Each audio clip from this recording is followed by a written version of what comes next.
இன்னைக்கு சண்டே. அம்மா, அப்பா சவுந்து 3 பேருமே எங்க வீட்டுக்கு வந்திருந்தாங்க. ஐரா பார்த்து ரொம்ப நாள் ஆனனால சவுந்து வந்து கொஞ்சம் எமோஷனல் ஆயிட்டா. கீழ போய் பார்த்தா எங்க அம்மா நெறைய பாத்திரம் வாங்கிட்டு வந்திருந்தாங்க. இன்னைக்கு எதுக்கு வந்திருக்காங்கன்னா, எங்களுக்கு பொங்கல் சீர் குடுக்க வந்திருக்காங்க. போன வருஷம் நான் பிரெக்னன்ட்டா இருந்தனால பொங்கல் வைக்கக்கூடாதுன்னு சொல்லிட்டு சீர் குடுக்கல. இந்த வருஷம் வந்து ஐராக்கும் தல பொங்கல். அதனால எங்க 2 பேத்துக்கும் சேர்த்து சீர் குடுக்கறதுக்காக வந்திருக்காங்க. பித்தாள பொங்கப்பானை, மூடி, கரண்டி, அரிசி அலசுறது, தாம்பூலம் இது எல்லாமே டபுளா வாங்கிட்டு வந்திருந்தாங்க எனக்கும், ஐராக்கும்.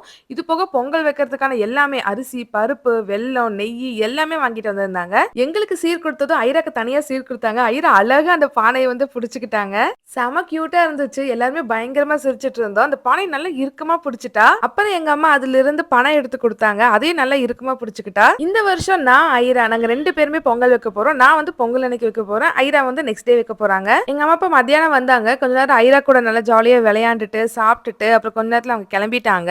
அம்மா, அப்பா சவுந்து என்ன மிஸ் பண்றாங்களோ இல்லையோ ஐராவ ரொம்ப மிஸ் பண்றாங்க. அவங்க கண்ணிலேயே தெரியுது.